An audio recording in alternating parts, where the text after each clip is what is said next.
Poďme na druhý volebný obvod. Poznať spôsob, ako znížiť vysoký krvný tlak, ale v záujme veci vie aj sám vyvinúť primeraný nátlak, aby sa to podarilo vyriešiť. Jozef Halecký. Ako rentgenolog vidí do ľudského tela a vyodhaliť vaše starosti, pomenovať príčinu a navrhnúť postup vieči. Aj keď ho niekedy uškytne včela, väčšinou vie byť sladký ako med. Andrej Trčítaný včelár, Andrej Havila. Optimizmus nie stále stála otvorená, ale pritom vždy uspievala pani Eva Kučová.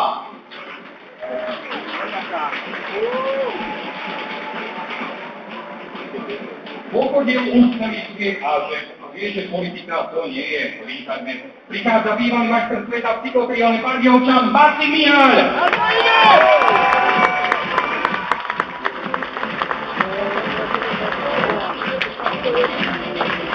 Najlepšie do všetko je dobrá pitná voda, ale pri presadzovaní názorov nie je žiadna voda. Stanislav Ševčík. Poďme na tretí volebný obvod. Ako bývalý športovec vie dodržiavať pravidlá a hrať fér, to je jeho zásadná vec. K tomu sú ešte jeho hobby školstvo, sociálna politika a to sa nás všetkých týka. Anton Blajsko. Pingpongová loptička je vraj veľa vetička. Za všetkým je však kopec striny, nechce sľuby, ale činy. Pán Jan Jakub. Poďme na štvrtý volebný obvod. Komunálna politika tu pozná vpredu, dozadu i boku a v takom prípade vôbec, alebo skôr práve záleží na veku a skúsenostiach pán Jan Novotný. Nepozná prekážky, len činy, aj preto sa stále všestranne činí pani Anna Petričová.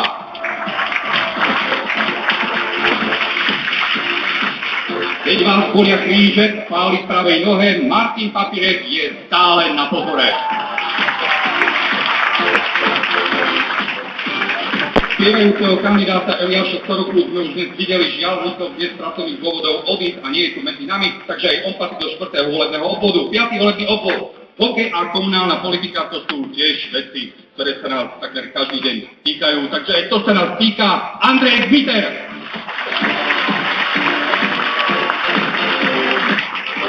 No vážený, alebo to bude tak, alebo ja nemusím byť medzi vami.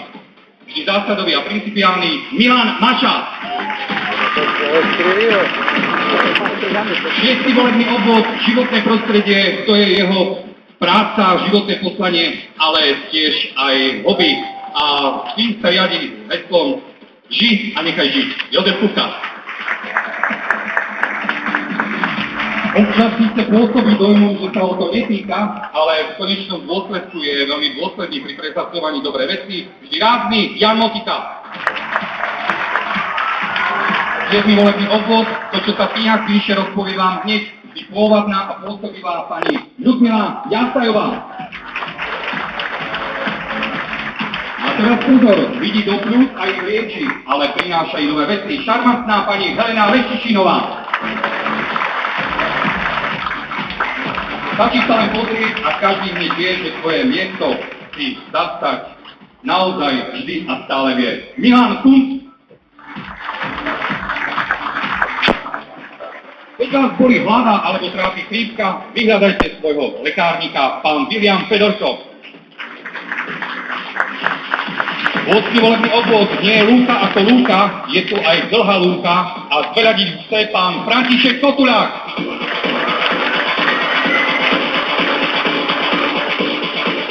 Pardiovská Nová Ves nie je žiadna ves, na čo sľubí, na čo gesta, jednoducho reálna cesta, pán Miroslav Jurko, ktorého v tejto chvíli medzi nami nevidím, ale kandiduje za Pardiovskú Novú Ves. No a ešte si dajme jedného mladého človeka, ktorý podporuje program Poďme spolu ďalej, podporuje kandidatúru Borisa Hanušťáka na primátora mesta. Jozef Buliga, taký mladý, ešte nevie, čo ho čaká, ale chce prísť k práci a preto ho politika láka.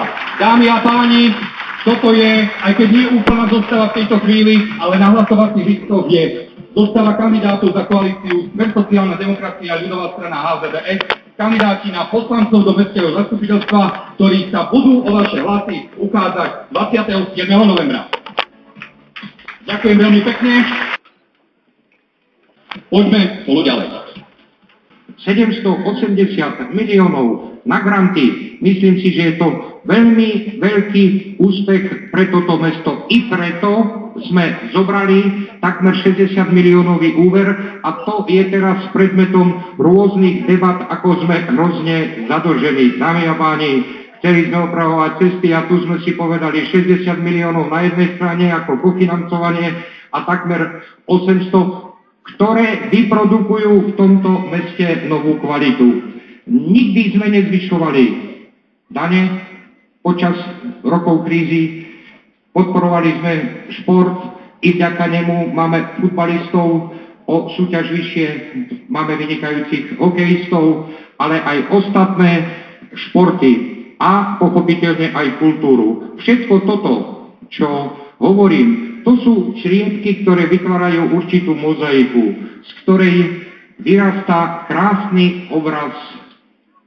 mesta Bardejova, sebavedomého, solventného, s dobrým renome doma i v zahraničí. Ako už bolo povedané, pred 2 dňami celoslovenská súťaž potvrdila dominantu mesta Bardejova ako najkrajšie mesto na Slovensku. Za nami je Prešov, za nami sú Košice, za nami je Bratislava.